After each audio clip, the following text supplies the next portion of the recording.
एक अस्सल कोल्हापुरी म्हणल्यानंतर ब्रेकफास्टला रोज मिसळ खाल्ली तरी अजिबात कंटाळा येत नाही. आणि खरं सांगायचं तर मिसळ शिवाय ब्रेकफास्ट केल्यासारखं सुद्धा वाटत नाही.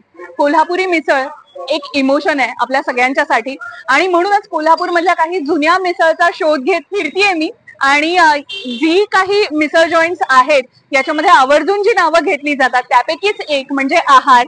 बरेच लोक असे आहेत की अशा ठराविक ठिकाणची मिसळ खाल्ल्याशिवाय मिसळणी दिवसाची सुरुवात झाल्यासारखीच वाटत नाही.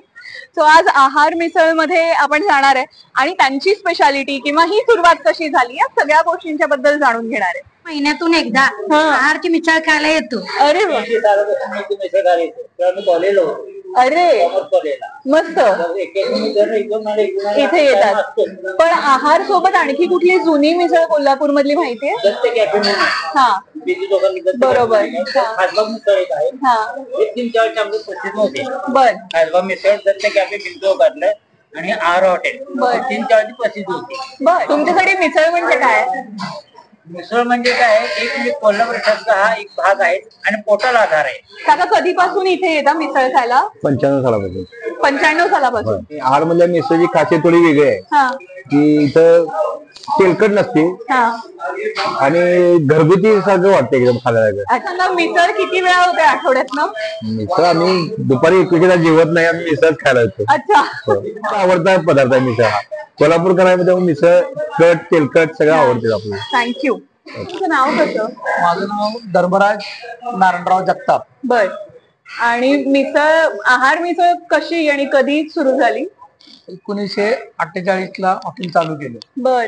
वडील स्वातंत्र्य सैनिक होते. इथला विल्सनचा पुतळा फोडायच्या वेळेला वडिलांचा सहभाग होता त्यात. त्याच्यानंतर त्यांना म्हणजे भूमिगत होते. नंतर तिथनं सगळं स्वतंत्र झाल्यानंतर मग तिने हॉटेल व्यवसाय चालू केला. अगदी चहाचं चालू केलं आणि 50 पासून 50-51 पासून मिसळचा आयटम चालू केला. अच्छा.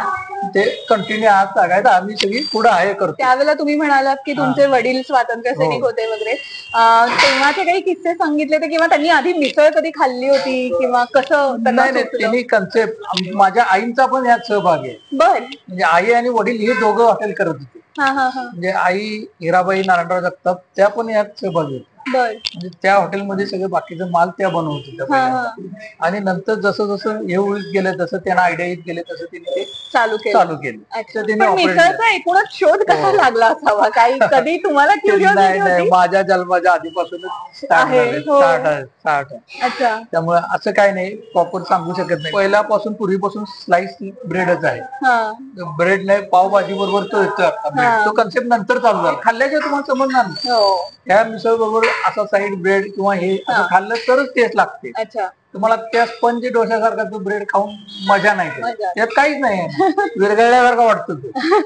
मग सुरू केलं ज्यावेळेला हॉटेल तेव्हा माहितीये मिसळ कितीला मिळायची? नाही, मिसळ त्यावेळेला 30 पैसे असायचे. म्हणजे त्यावेळेला ह्याच्या दुप्पट होती मिसळ. म्हणजे अशी एवढी भरून होती. काचेच्या डिश होत्या आणि सगळं पितळेच होत. मला कसं सगळी भांडी पितळेची होती. म्हणजे आमचे आत्याचे मिस्टर राजाराम महाराजांच्याकडे होते चहा करायला. त्या असा चहा करत होते, बंबातला चहा करत होते. त्यांना आसामवरनं मसाले यायचे त्यांना. त्या बंबात त्या वाफेवर तो चहा व्हायचा. ते कन्सेप्ट हा वडील तिथं जायचे त्यांच्याबरोबर, त्यामुळे वडील चहा शिकले. वडिलांनी इथं चालू केलं त्या हॉटेल कन्सेप्ट. सकाळी हॉटेल 5ला उघडतं, 5 ते संध्याकाळी 8 पर्यंत कंटिन्यू. मिसळ पहाटे 5ला चालू होत. हो, पहाटे 5ला असतो मी. आणि त्यावेळेला मिसळ नसते, 7:30 नंतर चालू करतो. हा पृथ्वी जगताप माझ्या बरोबर आहे. आहारची नेक्स्ट जनरेशन म्हणू शकतो आपण.